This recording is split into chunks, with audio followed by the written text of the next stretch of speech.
This is Optimal Finance Daily, episode 1103. I paddled 40 miles. This is what I learned about money, by Nick True of mappedoutmoney.com.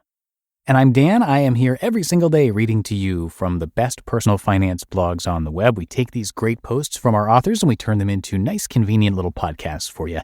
And if you enjoy this crazy idea of reading blogs to you for free, it would be great if you could share this podcast with somebody today. You can email them or text them a link to oldpodcast.com/listen. Or even better, if you're with that person, you can subscribe them to the podcast right there on their smartphone. It's a really big help to keep this show going and growing. But I'll keep this intro nice and short for you on this Tuesday. So let's hear today's post and start optimizing your life. I paddled 40 miles. This is what I learned about money, by Nick True of mappedoutmoney.com. This past weekend, my wife and I kayaked 40 miles over 2 days with a group of friends. My wife's cousin planned the trip, and he was able to convince us and 3 others to, quote, push our limits by embarking on this 40-mile trek. Considering that I had never been kayaking before and my wife had only been a couple of times, we were honestly quite surprised to even be able to finish without our arms falling off.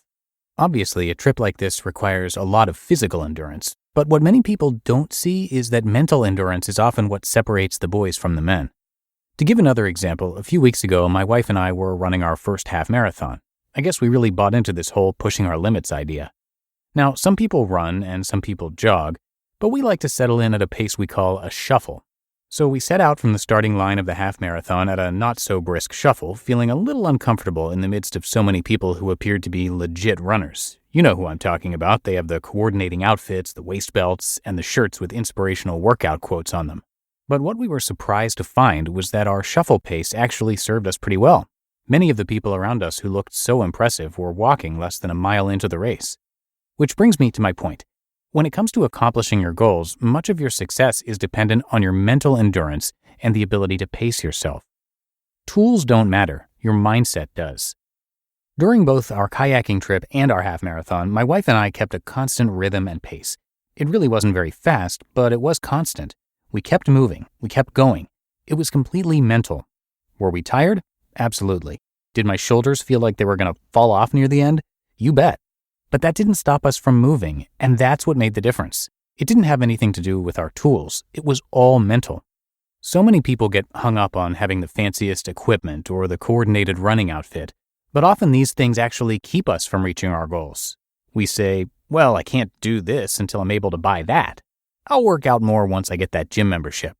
Or I'll save more money, pay off my debt, etc. once I get a higher paying job. But none of these things will help us reach success. In fact, they're often just excuses that we use to keep us from taking action today. Just like kayaking 40 miles or running a half marathon, success in finance and life in general requires that we set a pace for ourselves and focus on the small wins. So stop thinking about the gear that you don't have or how small your paycheck is and start focusing on how you can best use your current resources to push your own limits. Mindset is what matters when it comes to money. Most people think that they just need the right job or the right college degree and then they could make more money. Or maybe if they could just get the perfect stock investment or find the right home that would go up in value, then they would be set.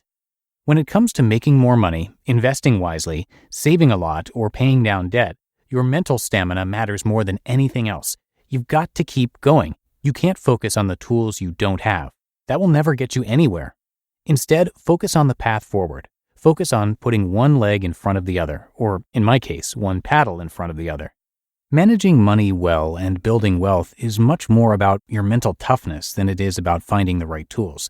So stop focusing on the wrong thing. Just like buying a $500 driver won't make you Tiger Woods, focusing on the latest new budgeting app won't make you rich. Keep these lessons in mind when it comes to your money. If you're not happy with your current situation, making excuses for it and complaining about not having the right tools isn't going to change anything. If you want a better job, you're going to have to work. If you want a better house, you're going to have to work. If you want more money, you're going to have to work. There's no getting around it, and making excuses just isn't going to get you there. So stop focusing on the wrong things. Stop paying attention to the latest piece of fancy technology or hottest stock on the market, and start focusing your mind on the long-term goal.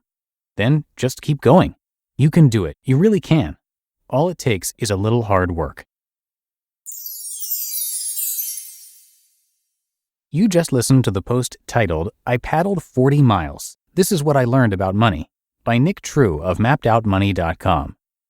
And that should do it for another edition of Optimal Finance Daily. I will be back with you tomorrow, where I'll have a post from Money Mini Blog. So I'll see you there in the Wednesday show, where your optimal life awaits.